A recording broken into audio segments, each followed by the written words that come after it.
Are you a businesswoman who is finding it challenging to get your ideas across and make a point? Welcome to Speakers Who Get Results with Elizabeth Bachman, a podcast dedicated to helping women get the visibility they want, whether making a speech or talking in a meeting. Every week, get valuable lessons from Elizabeth or learn from her roundtable conversations with experts and speakers on how to make a difference, not just a point. On to the show with your host, Elizabeth Bachman. Hello, and welcome to Speakers Who Get Results. I'm Elizabeth Bachman, and this is the podcast where we interview experts on techniques of leadership, speaking, presenting, what it means to show up as a leader in the room, and how, when we make a presentation, we can get our listeners to do what we want them to do. Because if you're going to make a speech, hopefully you want people to do something. The cool thing is, whether you are making a speech to promote your company, your nonprofit, yourself, your service, or maybe you're selling a product or a service, it's all presentation skills, and there are hundreds and hundreds of tools and techniques that we can use so that you can do strategic speaking for results. Before we begin, I'd like to invite you to go over to our free assessment, which is at www.speakforresultsquiz.com. That's www.speakforresultsquiz.com, and you can take a free assessment that takes about 5 minutes, and you can figure out whether you are, where your presentations are strong, where you're rocking it, and where you might need a little bit of support. And now it is my absolute delight and pleasure to introduce my wonderful friend, Julie Castro Abrams, who's the CEO of How Women Lead. Julie, welcome to Speakers Who Get Results. Hi, Elizabeth. Thanks for having me. Well, I'm just so happy to have you here. I've been following Julie and working with Julie and watching Julie for some time now, and I'm constantly amazed at what she does.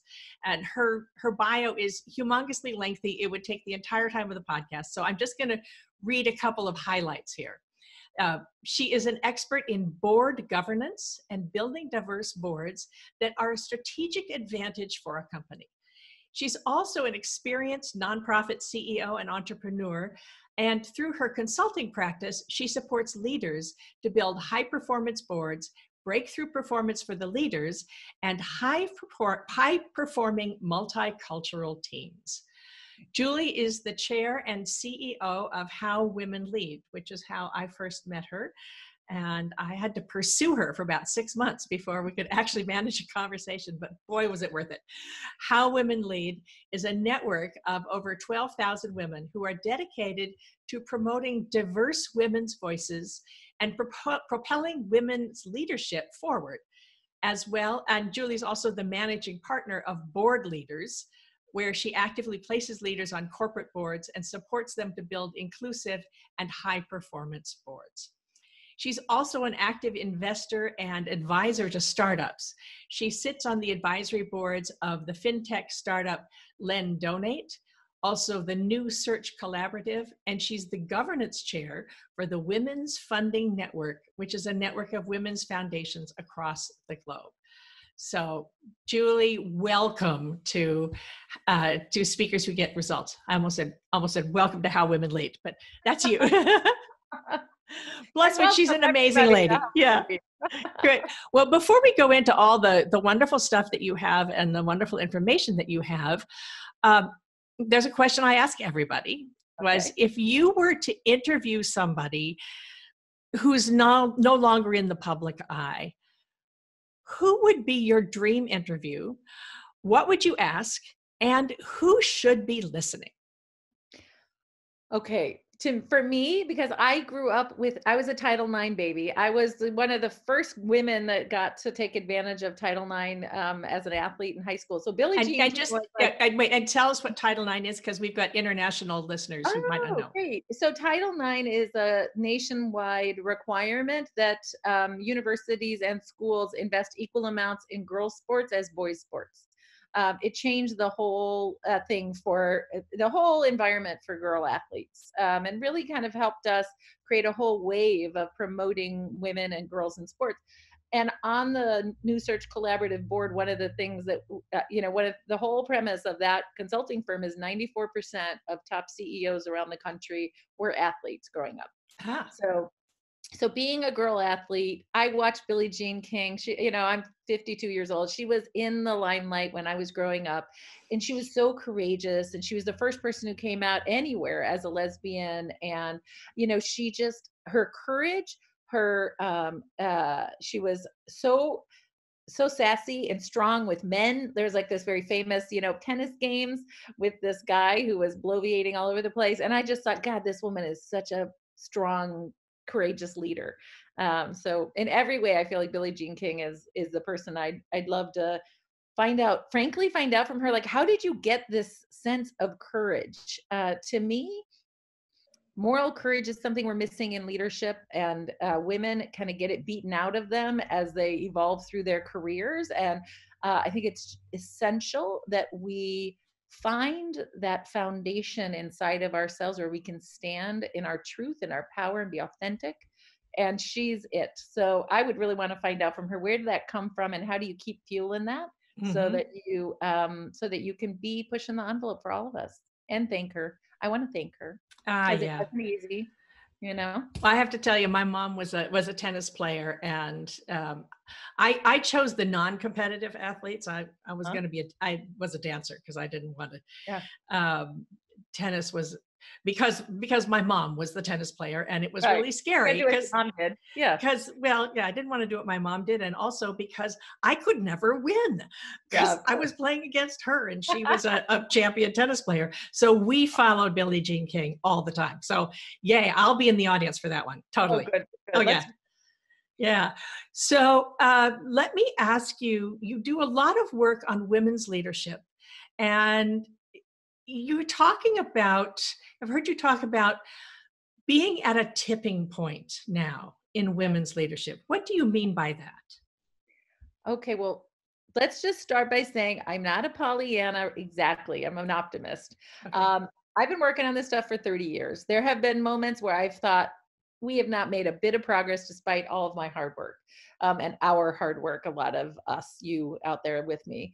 But because of Me Too and the Time's Up effort in Hollywood, and this sort of moment in time where we have so many women with tremendous education, a robust history in the workforce, and rising up, at least a handful of us are getting into the C-suite and even some board seats.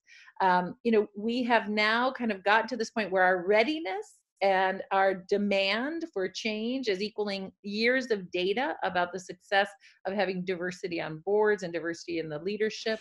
I'm going to pause you there for just one minute. Just say that out loud, especially for those who are not. So you and I are kind of living in this conversation these days, but for our listeners who aren't, what are the statistics? What do they say about diversity in boards? Why do we care? Well, it's kind of, honestly, it's almost in everything you can look at. The numbers have stayed pretty bad, and in fact have gone backwards with some frequency. I'm going to give a couple of data points. 5 years ago, 2.9% of all venture dollars went to companies founded and led by women. It's 2.2% last year. So the numbers are going down, and they're so small, it just is breathtaking. We've done work about women in film. And one of the things that we know is that only 7% of women are the filmmakers who are the producers and the lead folks in film. In fact, the heroes and heroines in the films, only 7% are women. So all these numbers, same in healthcare CEOs, there are only 25 women CEOs in the top Fortune 500 companies in the United States. And why should we bother to change it? Why does this matter in business? Yeah, it is. One, the numbers are very clear. Women founders in companies outperform their male counterparts for investors. So it's better for the investors. And it is also just completely unfair. There are institutional biases that are making it so that women get asked different questions when they're being interviewed as a potential Yeah. company to invest in. They're asked about their risk management, and the men are asked about their upside potential.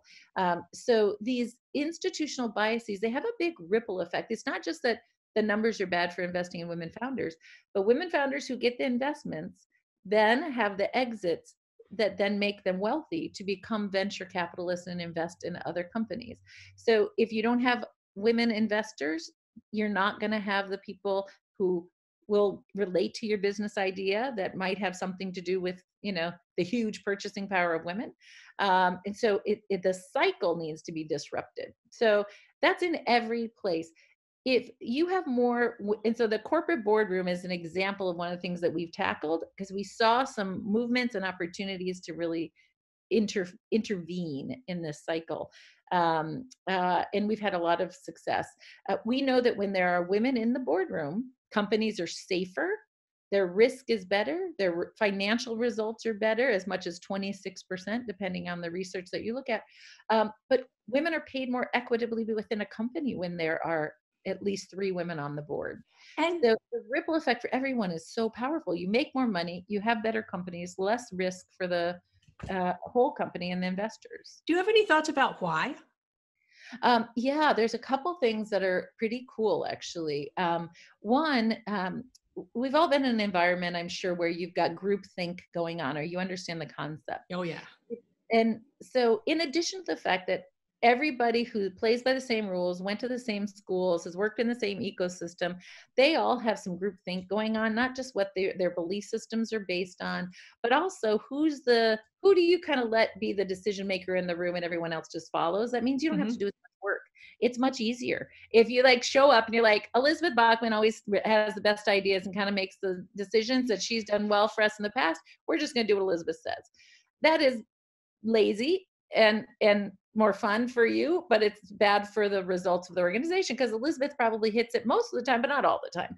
And if somebody else advises on, oh, well, I've seen a different strategy, you have better decision making. So groupthink is what's responsible for like Enron and all these bad debacles and horrible problems with corporate performance. Or WeWork and Uber were having troubles. Yeah. Exactly. But the other thing that's kind of interesting is there's a researcher out of Stanford, her name's Amy Wilkinson.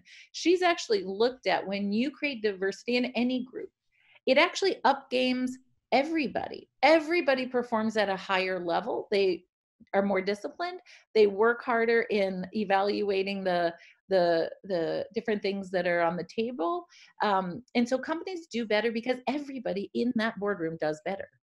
The other thing that clearly we know, the CEO of Chevron, CEO of Cisco, and the CEO of Stanford were all on each other's boards at one point in time. Now, if I'm the CEO of a company and I'm also on your board, we're going to have an agreement about how much I'm going to push you and what questions I'm going to ask in a board. And that's not necessarily good for the company. So there's lots of reasons. But the great news is everybody's better. Everybody up games in the boardroom, and everybody makes better decisions that are better for the company's governance and risk management for the company. So you don't have these massive crises where stuff's all over the front page of the newspaper. And for those of our listeners who are not connected to what a board does, I could see why having a diverse workforce matters. And I could see why having a diverse C-level matters. Why does having a diverse board matter? Why are you starting there? Well, of course, as I mentioned, we have better results for companies and less risk. But the other thing is, when you see women on the board, women feel safer and more confident about going into the C-suite of that company and moving up in the company. They feel like there's so many issues for women in the workforce that feeling like they're at least a good group of women on the board helps you feel like that they have more confidence in the company and the decisions that are being made. And I have to say that it is women and diverse, the diversity. It's not just women and it's not just white women. And Well, the good thing is women represent the population overall. So over half of the United States population is women of color. yes, So right. of half the population of all the women in the United States are women of color. So one of the things we know from Europe is when they first started doing mandates about gender diversity, within 5 years, the companies had ethnically diverse boards. It just changed how people behaved and how they sought out board directors. They weren't just looking at your friends. They were looking at, frankly, the best qualified people, not just the safest for you personally as the leader, right? So what, for our listeners, you were talking about a tipping point earlier. I remember, so I'm even older than you are, and I remember the 60s and 70s and marching in the streets, and I was sort of on the tail end of that, but marching for women's equality. And then things kind of stagnated for 30 years. I mean, it seems like we've been through this. Our hard work. Yes. What? Despite a lot of us and our hard work. Yes. So how can we, what's different now? Well, some of this I'm going to assert, and I'm not going to have exact data for it. But one of the things that we know is 30 years ago, you didn't have women who had been in the workforce necessarily, or broken a lot of the ceilings, and even had any data on women on boards at all. So at this point in time, we now not only have a pipeline that is robust, but we also have data of what happens for companies that do have at least 3 women on their board. And we have long-term data. And that data is giving us the impetus with, frankly, it started with our asset management firms. Those are companies like CalPERS, California's pension fund, which is literally the second largest pension fund in the world behind the country of Japan. So these are all of them. This is the money they're investing that is teachers' pensions, firefighters' pensions. Like, this is a really sacred money for most of us. We believe that, right? So they're even more careful and disciplined and conservative in how they think about the results of those investments. And so they're looking at the data, and they were the first ones to say, when you have diverse boards, those companies are performing better. So we're going to require any company CalPERS invests in has to have at least 2 women on the board. And if not, they vote against the nominations and governance chair or even the committee. So it's a big problem.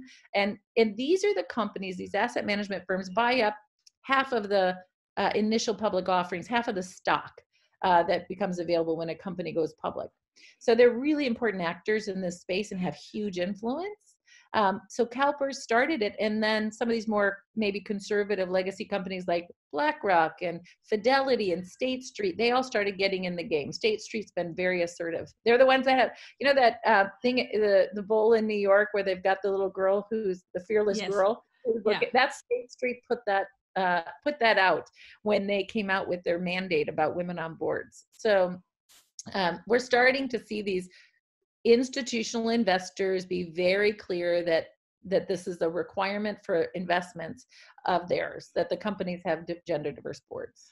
So if you're listening to this and you're thinking, maybe I should do this, what should you do?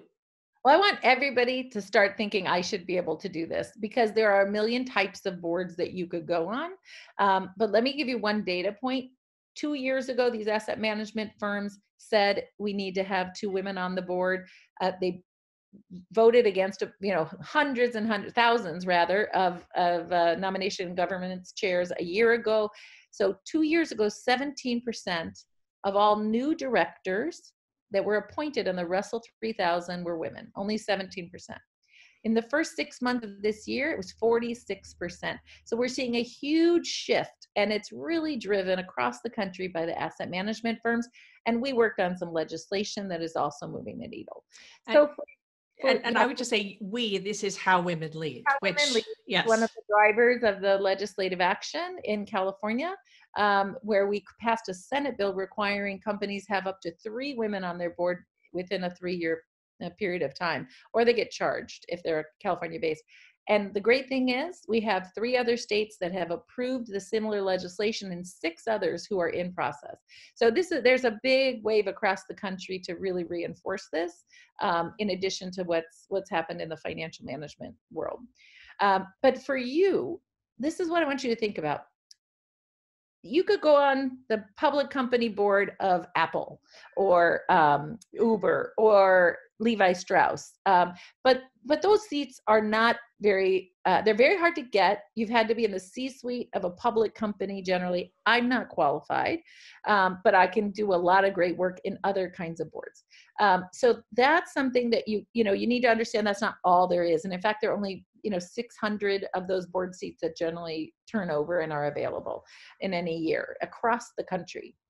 What there's a ton of is for-profit companies of all sizes. So we all have friends who've started a company. Everybody has somebody who owns something. Those companies often will get to a point where they have more formal structure and they want to create a board. Sometimes it starts with an advisory board. It may never convert into a formal governance board, but often you will have witnessed to a friend or someone who you can say, hey, I'd love to serve on your board. What would that take to serve on your board? It might be just a couple $1 million company and not a huge endeavor. But that's a great way to start and start getting your sea legs about you. The other thing that you can do is when people come to you and say, hey, I'm looking for $10,000 to invest in my company. I'm looking for investors.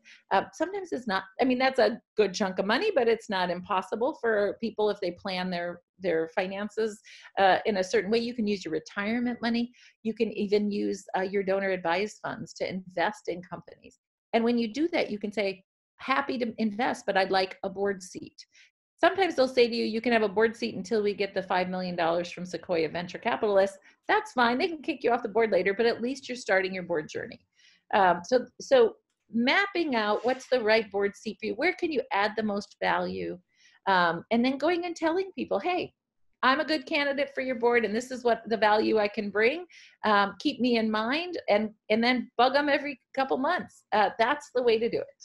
One of the things I've never forgotten in my 30 years in nonprofit in the opera world was early on, I was directing a show, and the general director said to me, well, there are 3 kinds of boards. You've got the board where the people where they're baking cookies, and for us, for the opera, they're painting the scenery and sewing the costumes. And then you get to a larger stage, you get to be a bigger company, you need boards who can, board members who can seriously contribute money. And, and then maybe they're also baking cookies, but they're the people who contribute the money. And then when you get to a very large company, you want people who could bring corporate sponsorship. And if you're interested in, my thought is, if you're interested in being in a board, think about, are you where are you? What can you bring? Right? Exactly. What is the value? What's your expertise both in the size of companies, but the kind of work that you've done? And how would that translate to the boardroom, which shouldn't be doing the work? Sometimes in a very early stage company, you're baking cookies or writing press releases or helping with something very specific. But that when you're a governor of an organization, you need to be that trusted advisor with deep expertise in something enough where you can ask strategic questions. So what is the right opera for us to show next year? What should we do a theme of the similar types of opera, or should we be very diverse and have a different theme for each one? How can we gather audience and people who can be important levers of influence out in the community for each one of those operas you're going to produce? So that as a director, as a governor, the strategy, and this is the thing, I run stuff, right? I'm the CEO of a bunch of things always. I always need advisors. Even if I know it in my head, it doesn't mean I'm doing it at this moment. And it's great to have someone like Elizabeth, when you say to them, okay, Elizabeth's like, well, how about this? Have you thought about this? Are you doing this? And it's like, yes, I need to do those things. Thank you for the reminder. So often that's what an advisor and board does. Mhm. Yeah. So this is really great. I've been so impressed by sitting in on your Women on Board trainings that you offer. There are a lot of people out there, a lot of places are doing it, and they're charging masses of money. And How Women Lead has a board training program that's really affordable so that you can actually come and check. And sometimes people come and say, not right for me, or not right for me this year, maybe. Exactly. um, the thing that I've really noticed over and over again is when they do this session where people write their bio, the women, this is Women on Boards, and women write their bio, and the women are underselling themselves. Oh, yeah. Or they say, oh In all of us, it's a big problem. yeah, yeah. So if things are better, things are improving, what can we do to not go back to stagnation? Yeah. Well, let's just start with women selling themselves. So it's hard for us to toot our own horns, but having a partner, a friend, a colleague who you can trust and have them help you write your value proposition and your board bio and toot your horn is, people love to do that for you, and you love to do it for other people. So if you need to do a workaround, if it's hard for you to toot your own horn, go ahead, find somebody else to do it for you. Elizabeth's an example of someone who does that for me and for so many people around her. So find somebody else to help elevate and promote you, not just in one little document, which we call your board bio, which includes your value proposition, but over time helps you to stay fearless, because we all have moments of fearlessness. It's how do you stay there and sustain it and not dip? It's having allies. It's Yeah. having allies is what's so important. Yeah. Yeah. Specific and asking for help. So what I want to do is spread the word and have a wave that sweeps the country, where women are demanding, they're feeling empowered, and they're not downplaying their own value that they can bring to the table. This would actually be a great place, since we're near the end of our time, is I'd like to, can you talk to us, what's the credo for How Women Lead? And I have to tell you, I printed it up and sent it to a colleague it's actually a client of mine in Germany, to put up on her wall. And I said, I know you're not going to get to hear Julie in person, but you have to know this credo. Put this up on your wall and remind yourself. So Thank you for asking. what is the credo of How Women Lead, and tell us what it is and why? Well, so it's extremely important for us to be self-reflective about how we are with each other, in addition to changing the systems and the laws and the practices and individually getting ready. But if we're not supporting each other, we're never gonna make it. And so many groups that I work with across the entire globe, we do work globally. Women feel like other women aren't supporting them. And so we created a credo to us that underscores the importance of how we should be with each other. So first and foremost, we need to be each other's champion. We need to say yes when people ask for help. When they say, hey, would you make this connection for me? Say yes first. Sure, you might have to scaffold it and ask permission to make an introduction, but spend real energy and effort introducing other women, because when people do that for you, you're going to be more successful and be, obviously, life's easier. And another really important thing for us is to be, what I say, unabashedly visible. It does not serve anyone for you to be playing small. So in addition to helping each other and backing each other up when her voice isn't heard, reinforcing that voice, it's also you standing in your own power, because when you do it, you give permission for other women like my daughter to do the same. She watches you, these younger women. Even if you don't feel confident inside yourself, you must do it for other women. It makes them feel like they can then stand up stronger and ask for what they need and deserve, and that seat at the table. And furthermore, Elizabeth, I'm kind of like, I'm going to ask for the seat at the table, but I'm also going to create a whole new boardroom and set my own table. These days of us just asking for entry are unnecessary. Women are coming into the greatest amount of wealth, power, and education we've ever had. What are we going to do with it? Are we going to use that to create our own ecosystem of power and force? Or are we going to keep asking on our knees for permission and for somebody to let us in the room? I think we need to start our own things. That is a great thing to end on. Julie, I love talking to you. I could listen to you for hours and hours. It's really great fun. Thank you so much. How can people find out more? Well, go to www.howwomenlead.com, C-O-M, and you can sign up for our newsletter there. And if you're from around the globe and you can't come in person to the board readiness program that we do here in the Bay Area, we have webinars that you can sign on for $25-$30 and learn about cybersecurity and governance practices. So there's a lot of ways that you could even reading spreadsheets. Yeah, right? I love it. Yes, yeah. So you can get ready for your board role virtually. And so just check out howwomenlead.com. Thank you so much, Julie Abrams of How Women Lead. And this has been Speakers Who Get Results. I'm Elizabeth Bachman, and I'll see you on the next one. We have just concluded another great episode of Speakers Who Get Results with your host, Elizabeth Bachman. If you got value from today's episode, please feel free to share us with your friends and colleagues. You may also visit elizabethbachman.com for additional resources. Be sure to tune in every week for new episodes, and thanks for tuning in.